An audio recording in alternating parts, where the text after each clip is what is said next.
Sualım çoxdur, cavab vermir.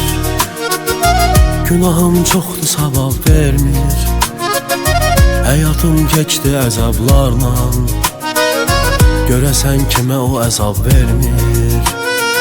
Sualım çoxdur, cavab vermir. Günahım çoxdur, savab vermir. Həyatım keçdi əzablarla. Görəsən kimə o əzab vermir. Bu həyat 5-6 günlükdür. Sən elə bilmə ömürlükdür. Çox çətin əzablı günlər var. Hər anı üstümüzdə yükdür. Bu həyat 5-6 günlükdür. Sən elə bilmə ömürlükdür. Çox çətin əzablı günlər var. Hər anı üstümüzdə yükdür.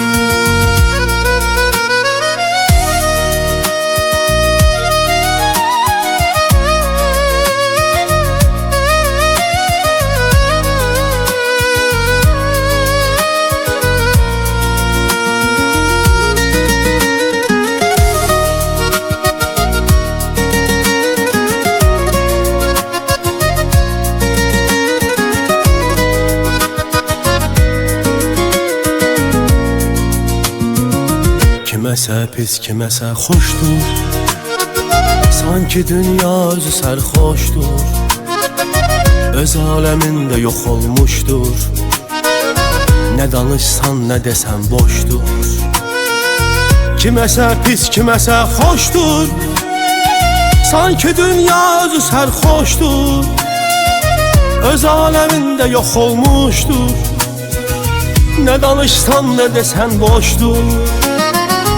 Bu həyat 5-6 günlükdür. Sən elə bilmə ömürlükdür. Çox çətin əzablı günlər var. Hər anı üstümüzdə yükdür. Bu həyat 5-6 günlükdür. Sən elə bilmə ömürlükdür. Çox çətin əzablı günlər var. Hər anı üstümüzdə yükdür.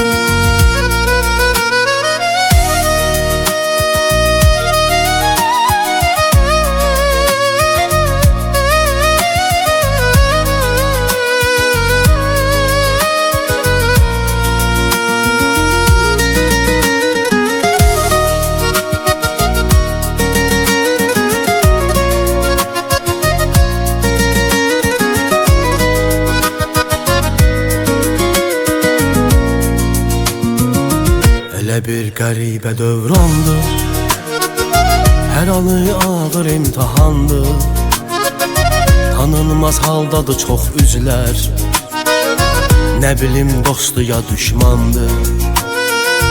Elə bir qəribə dövrandır. Hər anı ağır imtihandır. Tanınmaz haldadır çox üzlər. Nə bilim dostu ya düşmandır. Bu həyat 5-6 günlükdür. Sən elə bilmə ömürlükdür. Çox çətin əzablı günlər var. Hər anı üstümüzdə yükdür. Bu həyat 5-6 günlükdür. Sən elə bilmə ömürlükdür. Çox çətin əzablı günlər var. Hər anı üstümüzdə yükdür.